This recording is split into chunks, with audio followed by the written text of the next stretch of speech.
for all communities. Good afternoon, everyone. Just to go on the theme of Paul really from Street Games, we'll have a bit of interaction before we start. Put your hands in the air if you've ever played rugby.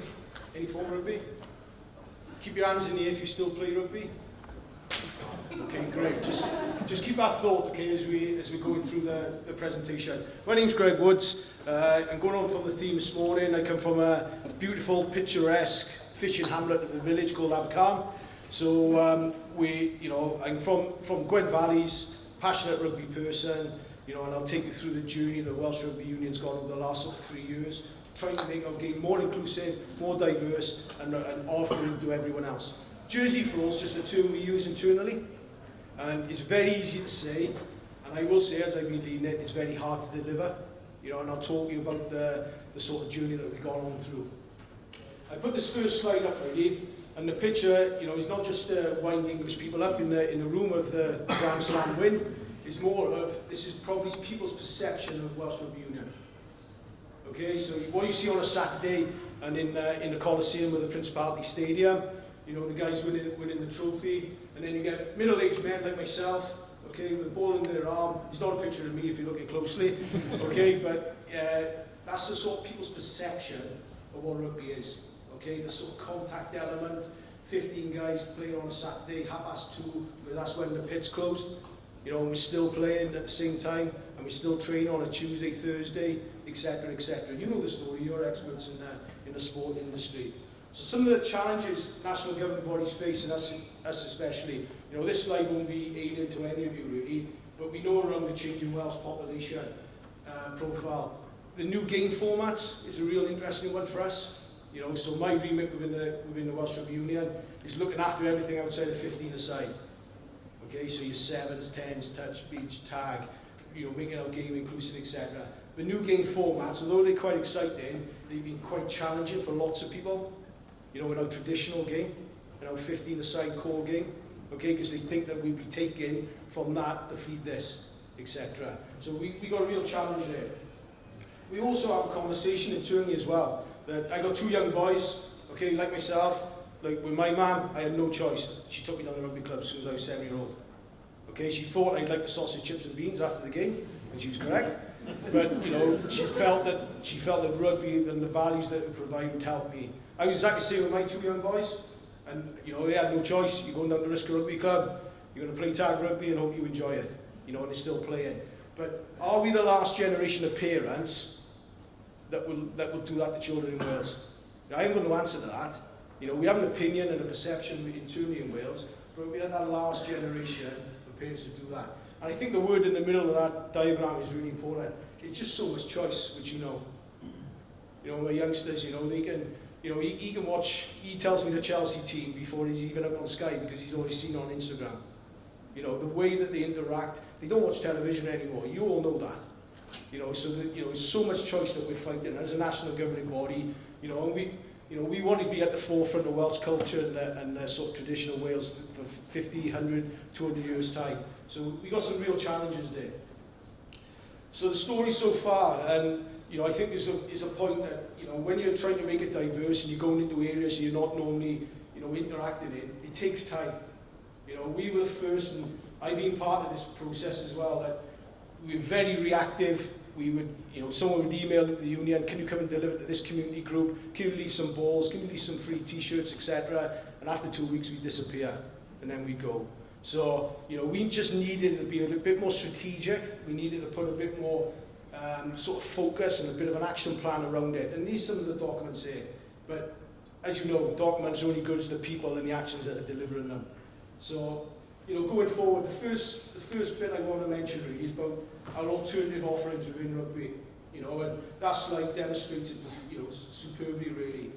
Walking rugby was in a section of that rugby ball, I would say, about 12 months ago. It's ever changing. The pace of things that are coming into our sport and our sort of society is ever changing. So, going from rugby fit to rugby tag to beach rugby, there's not much beach rugby happening in Gwent, but, we can't do much about that. That is not the Welsh Rugby Union's fault. But, wherever you are across Wales, this rugby ball should symbolise there's an offering of rugby for you. You know, and if you've never played the game before, or don't like the contact element, or you don't like the physicality, whatever it is, the reasons you don't participate in rugby, we genuinely believe there's an offering for you. And you see the kicking tee. People didn't know what that was underneath the ball. It's a kicking tee. Okay, I've never taken a goal myself, but the kicking tee says, you know, it's dependent on the communities, the partners, and the environment that you're working in. You know, that's really important for us. You know, so, you know, when we talk to organisations, when we talk to partners, what's the right environment for you? You know, and I always take this back. So I'm back in Cwmgarn Primary School with a schoolyard is about 10 by 10 concrete, looking like a prison yard, really. You know, that's probably what it looks like. I genuinely believe you can play all those forms of rugby within that yard. You know, and that's a real big driver for us.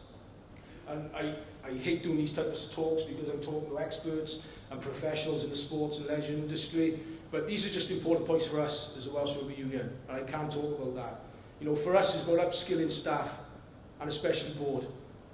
You know, when we're looking about utilising resources and putting out direction of funding, etc., in certain elements of the game, we have to bring people on a journey with us. We have to tell them the why. You know, we have to make sure it's insight-led, and sometimes we have got to be brave. Okay? Understanding each community is different, and Paul talked about street games, which I'll talk about in a bit. The synergy with key strategy documents like the future generations, etc. You know, but the third from bottom really is the most important for me in this space, and the biggest learnings we've done. We can't overpromise, and you have to deliver what you say. You know, and that's been a big change for us. You know, going from that reactionary service to actually having a plan, a strategy, and saying what we're not going to do. And that's really tough for us as Welsh Rugby Union. You know, we would be in the headlines and the news for every sort of aspect of rugby, etc. But we can't overpromise, and we have to deliver what we say. And we just got to create choice and opportunities. If you want 15-a-side and you want to play that last on a Saturday, we are world leading in it. Because we've got 300 odd locations across Wales in a small geographical part, and you can play 15-a-side rugby in a structured league setup with referees, with pretty good facilities around it as well. You know, but if we want to play touch rugby, we've got to get better at it. If we want to play walking rugby, we've got to put a system and structure in place to enable all types of people to play our game. We're going about collaboration. It must have been in every presentation I heard today, really. And I use two examples, really, that we believe that sort of set the lead in for us.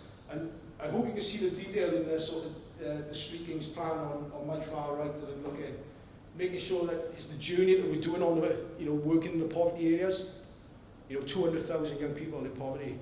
Where do you think our rugby clubs are based? Why do you think our rugby clubs might be struggling to get people through the door? You know, it doesn't take, you know, a scientist to work that out, but we need to be focusing our efforts and do that. And Paul said he was like a critical friend. You know, it's more like a pain in the arse, really, because you have an adult-to-adult conversation and it's challenging, you know, for us. You know, when you're talking about membership fees for club, for player registrations, when you're looking about the time of offerings that you're doing for young people, this is where street games and the collaboration really help us, because it drives the conversation from an adult-to-adult sort of perspective. And our collaboration with the Earth is really important. 16,000 young people have participated in alternative formats of the game delivered by the Earth. So we don't have to do it all by ourselves. We've got to work with other people to do that. Sevens, tens, touch. We want a huge Sevens festival in Cardiff every year, that every young person across all the schools in Wales participate in Sevens to play with their friends. Simple as that. We don't want them to be Welsh internationals. We want them to have a positive experience of rugby. You know, and that will engage them in our sport for futures to come. So I just like putting photos in presentations anyway, because I just think it says a lot better than words. You know, but it's those different formats, working in different situations that we normally don't do. I just want to touch on the next part of the presentation, really. We're extremely proud of our work we've done in the disability rugby space. Like I said, we were really poor at it, you know, and we're very reactionary. We'd go there on block, bring the trophies for a nice visit, some nice photographs, and then go. But did a child with a disability in Wales have an opportunity to participate in rugby on a quite regular basis? Probably not. You know, we brought experts in, worked with our friends at Disability Sport Wales, etc., to provide a strategy, okay, that would deliver something. Now, I ain't saying this is perfect by any stretch, but it's definitely a positive step in the right direction, you know, and seeing what we are going to do. You know, and these are the type of activities that would fall under there. mixed ability rugby. We're able and disabled people playing together. You talk about community cohesion and people working together, that's probably our number one gem in our armoury that actually says people do work together, you know, and it can happen. And I can tell you, because I sat in board meetings, it is 200 reasons why you can't play that game, where you have disabled people and able people playing together, and how can we referee that game, what's the safeguarding procedures, etc. But if you have the will and the support to get through all those barriers, it can happen. You know, and we talk through it. So the inclusive community clubs are big for us, and we've got our partners in the room like Ospreys in the community. You know, we genuinely believe on a weekly basis, it should be certain locations across Wales that young children can access a provision of rugby. Now rugby won't look like that first photograph. It might be a giant rugby ball running around with tags and parachutes on their back, etc., etc. Fantastic, because the whole family's under positive engagement with the Welsh Rugby Union and rugby in particular. You know, I just put this up really, and this, you know, and this is not about telling us what we are doing. This is saying that, you know, it's pretty streamlined. It's pretty doable. You know, we're looking at 5 locations for different things, okay? And that's our starting point. We need to make them sustainable. We need to make them really deep-rooted. We need to make sure that the right voluntary base is around it. You know, and like I said, we'll just do small steps to make sure we get world-class in this. And as we do that, we'll move on to the next thing to make that more sustainable. And this is a great slide. You know, we've got some real superstars on this slide. You know, and some of the young people. And when I look back through all the Welsh images on our online system, everyone around the disability rugby space, you cannot find a photo where people are not smiling. You know, so you ask why you do it, that's why you do it. Because you're giving people the opportunity to participate in the game I love, and hopefully lots of other people love. So moving forward, the last part really of the presentation, you know, when my mum said, Gregg, what do you actually do? You know, she sees me go off to work when I pop in every Wednesday for a cup of tea. I say, well, actually, Mum, my role in the union is making sure the Welsh Rugby Union is still there in 100 years' time. And we've got to future-proof our game. So, you know, the big challenge for myself, we always got to keep continually moving forward. You know, keeping up. And certain organisations in this room specifically, when I looked at the delegate list, you're probably experts in that. Well, you know, what's next coming through, what's the insight telling us, how we moving our resources, how we moving our staff into that. You know, but we're getting it. You know, and we'll continue to get better at that as a Welsh Rugby Union. There's a couple of ones I just want to highlight really, that I think are quite cool really. You know, we talk about digital. You know, our aim is every primary school in Wales will have a free online curriculum, rich task service going into every primary school in Wales. You know, in line with the new curriculum coming in 2020, etc. So making sure that rugby's at the forefront. So when you're learning about numeracy and literacy, you could do it through the art of rugby. So when you talk about the attendance at stadiums, being a match day announcer, etc., we've got lots of strands to our business that can help in that provision. The one I just want to highlight as well, you know, we talk about being brave, you know, very topical, moving mini rugby under 7s to under 11s to a summer block. Okay, rugby's always traditionally been played in the winter because William Webb Ellis picked his ball up in October, so we've always played all the way through in that way. You know, and I've got 2 boys who are 7 and 8, I've had to kick them out the car when their hands are freezing on a December morning, and they can't play tag rugby because they can't get the tags because they can't pick their hands up because it's so cold. You know, so we talk about positive rugby experience.